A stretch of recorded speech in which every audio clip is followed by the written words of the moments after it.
วัสดีค่ะมื้อนี้นี่ไงสังเวียนหน่อยเรามาเบิ่งมาปฏิบัติธรรมอยู่ไอ้สำนักปฏิบัติธรรม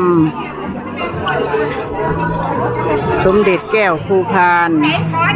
มื้อนี้พวกแม่ออกถ้ายกทายิกาเพิ่นได้มาปฏิบัติธรรมมื้อเสร็จภารกิจแล้วกำลังกินข้าวพี่น้องน้ำเขียวนี่ล่ะเฮากินข้าวกินน้ำผู้หลายคนเบิดอำเภอพี่น้องเบิดอำเภอสมเด็จค่ะจ้าหมดอำเภอเลย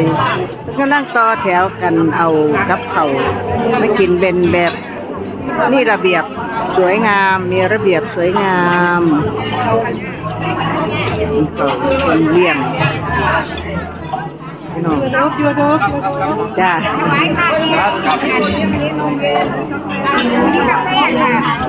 ผู้คนมีใจเป็นบุญเป็นกุศลคน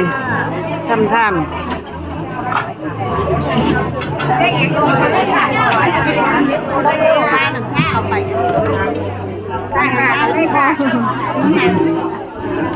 มีหลายอันหลายแนวพี่น้องกับข้าวกับน้ำนี่เมื่อของอยู่ของกิน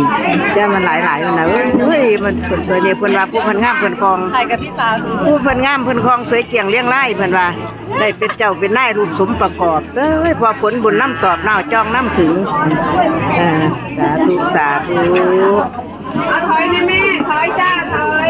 ต้องทำจริงน้องค่ะ